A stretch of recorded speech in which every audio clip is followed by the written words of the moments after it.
Hey everybody. Okay, just a quick update. So I trimmed my hair, is it 2 days ago? What's today? The 28th, so I cut it on the 26th, which was Boxing Day.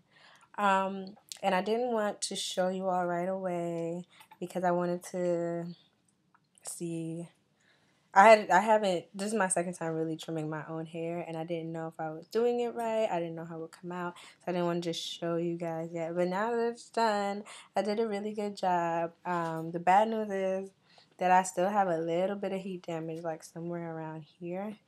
But the good news is that most of it is gone. And okay, now I'm going to tell you the importance of trimming your hair again, but a little with an addition to it. So, of course, it's important because you can get split ends, and that will basically damage your hair and cause it to have to drop out or whatever issues that you may have can be from split ends. Because what happens is when the ends split, they split all the way up to the root if you don't take care of it, and eventually the hair falls out. Okay, now when it comes to how your hair looks, trimmed hair always looks a lot healthier than hair that hasn't been trimmed. So, for example, if you look at my previous video, my hair looked a little bushier, and now you can see my curls because I've cut the ends that were really bushy and sticking out and do whatever it felt like doing. And it's a lot easier to manage now. Even last night, I knocked out. I ate something. I must have got like the itis or something because I knocked out. So I again went to sleep without my head tie or bonnet on my satin pillowcases, of course. And today my hair is not doing what it would have done a few days ago prior to me trimming it. So it's really important that you all trim your hair. I trim my hair now. It'll be every 3 months because I don't put any heat on my hair. For those of you that do put heat in your hair, you may want to do it regularly. When I was getting my hair flat ironed or things like that, I would do it every 6 weeks.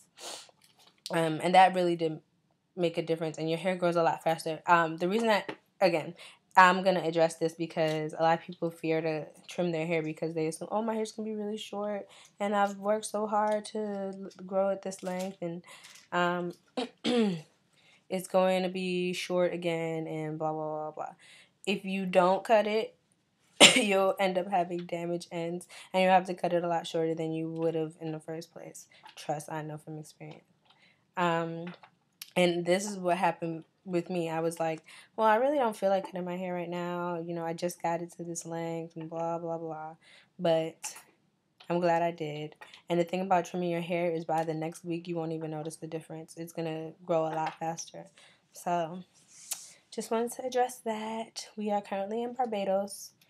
I'm about to get off this ship and see what's going on here. I have a lot of friends from here. My great-grandfather was from here, so that may be interesting. So, yeah, I'm going to look around. Oh, actually, one of the people that work in the office I work at is from here, too. So, I will talk to you all later. I'm going to go experience the island, and I hope you all are having a pleasant holiday, even though it's snowed in at home. From New York, obviously. Snowed in at home. But I hope you all enjoy each other's company, or at least the warmth of your bed and the television. Happy holidays. Talk to y'all later. Bye. Okay, I'm back from Barbados. Well, we're still in Barbados, but I'm on the ship. And there's just two things I wanted to say. So I'm going to first talk to you about the hair in Barbados. It was so adorable. Like, most of the people there were naturals, and they had the nicest styles I've seen in a while. The way that they braid and twist their hair is very interesting. I wanted to take pictures, but I didn't want to look like a crazy person. But yeah, there was a lot of inspiration on this island. Okay, now I'm going to digress from hair for a second, and I'm going to talk about something that bothers me. Let's talk about makeup. Specifically eyeshadow. Now, Barbados is not the only place that I've seen this. I've also seen it in the United States as well as other places, obviously. The incorrect use of eyeshadow or makeup in general, especially in the daytime. Now, makeup is, in my opinion, meant to enhance your already natural beauty. So it's supposed to not be like this big circus act on your face. It's supposed to accentuate what you already have. So my first issue is that deep blues, deep greens, those are not colors you just put on your eye. Like, you don't just put them there and walk around. Those, first of all, to begin with, in my opinion, eyeshadow is not something that you just place on your eye. I feel like the whole point of eyeshadow is to blend. Blending is rule for me and key. And I usually don't walk out of my house with less than 2 colors on my eye. And what I usually do right now, I don't think you can tell because I have too much sun, but I have some golds and pinks on here because I'm wearing pink.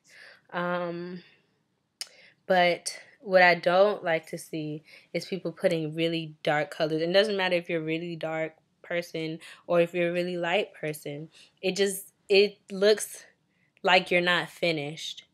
Those colors are meant to be blended with other colors. They're meant to be put here in your in the corners of your eyes so that you can have I guess like an accent to the lighter colors that you put here.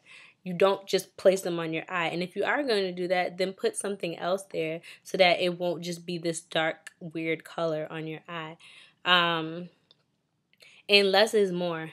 If you're going to put on a really a lip gloss or a lip color that pops, you want to put less on your eye. And if your eyes really pop, you want to put less on your lips.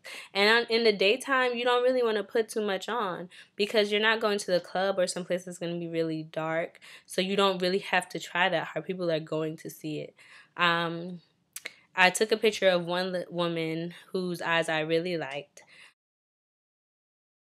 And they were really pretty. So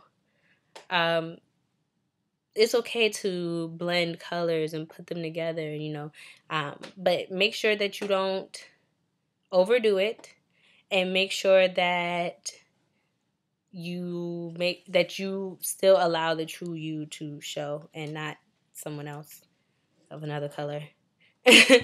Or I don't know, I just don't like seeing weird things. But yeah, maybe I'll put a couple pictures up so you all can see what I'm talking about. But okay, bye. I'm a diva. I'm a diva. I'm a diva. I'm a diva. I'm a diva. I'm a diva. I'm a diva. Na diva is a female version of. One more thing. Okay, so if you want to put, you don't have to wear makeup, first of all. It's the first thing. And if you do put on makeup, it doesn't always have to be eyeshadow. There's been days when I've just walked out with a little eyeliner and lip gloss on. Like, just keep it simple, please. And please just stop wearing these single colors on your lids. They're just not. It's okay to do like a light color. But make sure it blends into your skin tone a little bit, because you don't just want like brown color. Like, it's weird. It's really weird. It's all about blending, whether it be with your complexion or with another shadow. Just make sure that it looks as natural as possible or as appealing as possible. Even when you put blacks, I love black eyeshadow, and I'll put them on if I'm going out at night. But I'll blend it in the corners, or I'll put it around the bridge. That's what I call the area. And then I'll put a little bit of light shadow at the top and blend it in together so you can't really see the line. So just practice, look to others for inspiration, try it on your own personal time.